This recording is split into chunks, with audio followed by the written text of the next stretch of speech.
Alam niyo ba, minsan sumakay ako ng tricycle papuntang Calbayog. Sabi naman ng driver, nanay, sa din ka malusad. Naku, bigla ko napatingin sa salamin niya. Parang hindi ko matanggap na tinawag niya akong nanay. Pero sa totoo lang, nanay naman talaga tayo, di ba? Pero parang ibang dating sa atin, yung tinawag tayo ng nanay. Mas masarap pakinggan pag sinabi nilang, saan kayo babawa, ma'am? Masarap pakinggan kaysa sa nanay.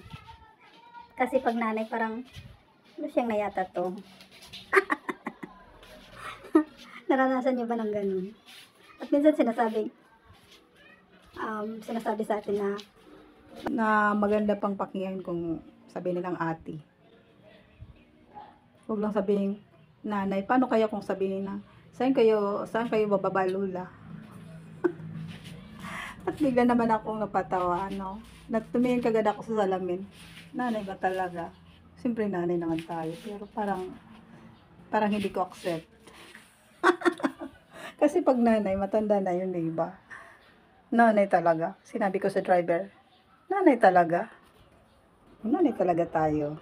Be proud na tayo ay mga nanay. Wala namang hindi na natin may kakaila yan. Na we are a nanay. Minsan naman, sabihin nila, din ka malusad ng ang ganda ng forma mo. Tatawagin ka lang di ka malusad ng means manang na yun. Manang talaga. Oh my God. Sinisikapan ko nga hindi tayo maging manang kaagad. Pero pag tinawag pa rin tayong saan kayo malusad nakaka-offend naman tong mamang driver, no? Minsan, di ba? Naranasan nyo rin ganun. At sabay nating mapatingin sa salamin. Ganun ba? Manang na talaga. Oh my God, pero hindi natin makakaila yun, di ba?